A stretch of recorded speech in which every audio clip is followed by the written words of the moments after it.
అభిమానులను దృష్టిలో ఉంచుకునే కథల్ని ఎంచుకుంటున్నానంటూ ఓ స్టేట్మెంట్ ఇచ్చాడు రామ్. ప్రతి హీరోకి అంతో ఇంతో అభిమాన బలం ఉంటుంది, రామ్ లాంటి వాళ్లకు ఉంటుంది. కానీ వాళ్ళ సంఖ్య ఎంత? రామ్ సినిమా అంటే పొలోమంటూ పనులన్నీ వదిలేసి లగెత్తుకుని వెళ్లే ఫ్యాన్స్ ఎంతమంది ఉంటారు? అసలు రామ్ ఫ్యాన్స్ వల్లే హిట్ అయిన రామ్ సినిమాలు ఎన్ని? ఈ డైలాగులు పవన్ కళ్యాణ్, మహేష్ బాబు, ఎన్టీఆర్ లాంటి స్టార్లు చెప్తే ఓకే అనుకోవచ్చు. ఆ మాటకొస్తే వాళ్ళు అసలు ఇలాంటి రాంగ్ స్టేట్మెంట్లు ఎప్పుడూ ఇవ్వలేదు. అభిమానులకే కాదు, అందరికీ నచ్చే సినిమాలు చేస్తామని అంటూ ఉంటారు. కానీ రామ్ మాత్రం వెరైటీగా స్పందించాడు. అక్కడికేదో తనకి కోట్లల్లో ఫ్యాన్ ఫాలోయింగ్ ఉన్నట్టు. స్టార్ హీరోలే ఇమేజ్, ఫ్యాన్ ఫాలోయింగ్ అనే ఇమేజ్ల నుంచి బయటకు వస్తున్నారు. కానీ రామ్ లాంటి వాళ్ళు వాటి చుట్టూ గిర్రు గిర్రుమంటూ తిరుగుతూనే ఉన్నారు. నేను శైలజతో ఓ డీసెంట్ ప్రయత్నం చేశాడు రామ్. ఆ సినిమా బాగా ఆడింది. రామ్ చాలా కాలం నుంచి ఎదురు చూస్తున్న హిట్ వచ్చింది. ఆ తర్వాత కూడా అలాంటి ప్రయత్నాలే చేయకుండా మళ్ళీ మాస్ బాట పట్టేశాడు.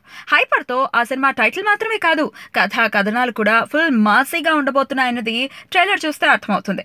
శివం, పండగ చేసుకో సినిమాల్లో ఇలానే మాస్ బాట పట్టి చేతులు కాల్చుకున్నాడు. మళ్ళీ అలాంటి ప్రయత్నమే చేస్తే ఎలా అని రామ్ అడిగితే, నేను శైలజ బాగానే ఉన్నా, నా ఫ్యాన్స్ పూర్తి స్థాయిలో సంతృప్తి పడలేదు అంటూ ఓవర్ చేస్తున్నాడు. ఇలాగైతే ఎలా రామ్?